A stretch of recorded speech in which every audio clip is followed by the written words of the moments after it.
UPSC CSAT 2011 म्हणजे हे गणित जे आहे ते UPSC आणि CSATला 2011मध्ये विचारलेलं आहे. गणित पहा कसं आहे. पहिल्या 3 चाचण्यांनंतर एका विद्यार्थ्याने सरासरी n गुण मिळतात.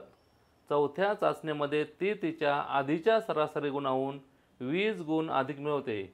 तर पहिल्या 4 चाचण्यांनंतर तिचे गुणांचे सरासरी गुण किती आहेत? त्यांनी हे 4 पर्याय मांडलेले आहेत. n अधिक 20, n अधिक 10, n अधिक 4, n अधिक 5. याच्यातला एक पर्याय आहे. तर कसं करायचं ते नीट पहा इकडे. 3 चाचण्या झाल्यात. किती झाल्यात? 3 चाचण्या.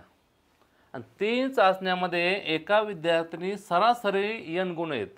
सरासरी n म्हणजे काय की असं गृहीत धरायचं की प्रत्येक चाचणीला किती गुण मिळाले त्याला म्हणायचं सरासरी गुण. म्हणजे प्रत्येक चाचणीमध्ये वेगवेगळे गुण असतील पण सरासरी काढली म्हणजे असं म्हणायचं की तेच गुण तिला प्रत्येक चाचणीमध्ये मिळाले आहेत असं गृहीत धरायचं. मग आता पहा बरे, तिला एका चाचणीचे 3 चाचण्यांची सरासरी n आहे. म्हणजे तिचे एकूण किती गुण होणार? पहा, तिचे एकूण गुण किती होणार? पहा, एका चाचणीचे n गुणिले 3 चाचण्या म्हणजे किती आले गुण? n गुणिले 3 म्हणजेच 3n एवढे गुण तिला 3 चाचण्यांचे मिळाले. तिला 3 चाचण्याचे एकूण किती गुण मिळाले? 3n.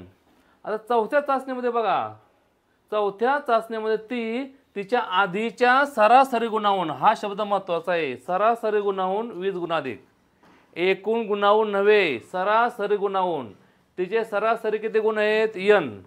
मग ते चौथ्या चाचणीतील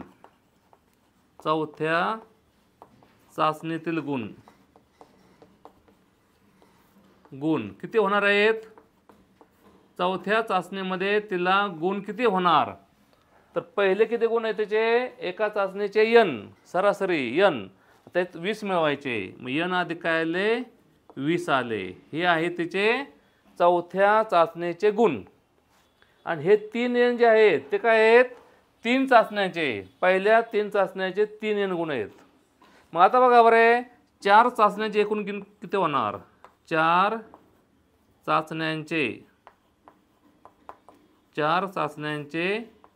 एकूण गुण किती होणार आहेत? तर 3n अधिक n अधिक 20. म्हणजे 3 चाचण्याचे 3n, चौथ्या चाचणीचे n अधिक 20. उत्तर किती आले? 4n अधिक 20. हे गुण काय आहेत? 4 चाचण्यांचे आहेत. आपल्याला काय करायचं आहे की तिचे सरासरी गुण काढायचे आहेत. हे गुण किती आहेत? 4 चाचण्यांचे आहेत. आता आपल्याला एका चाचणीचे गुण काढायचे. कसे काढायचे ते पाहता इकडे. हे गुण तिचे आहेत एकूण 4 चाचण्यांचे. मग आता 4 चाचण्यांचे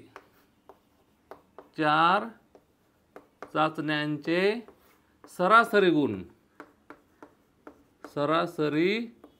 गुण बरोबर किती होणार? 4 चाचण्यांच्या एकूण गुणाला म्हणजे 4n अधिक 20 ला कितीने भागायचं? 4 चाचणी गुणा बघायचं, 4 ने भागायचं. आता हा भागाकार कसा असतो पहा. 4n अधिक 20 या 4 ने या संपूर्ण राशीला भागायचं आहे. तर कसं भागायचं पहा. 4 हा 20 म्हणजे 20 संख्या 4च्या पाड्यामध्ये आहेत, 4 ने भाग जाईल. मग 4 बाहेर काढायचं कंसाच्या, n अधिक 4 पंचे 20 भागिले 4. 4 कंसा बाहेर आले, 4 ने मनातलं मनात याला भागलं, 4 4 गेले, n आला, 4 पंचे 20 आणि भागिले 4 आला. येथे आपण 4 ने भागलेलं नाही, फक्त 4 कॉमन काढलेला आहे.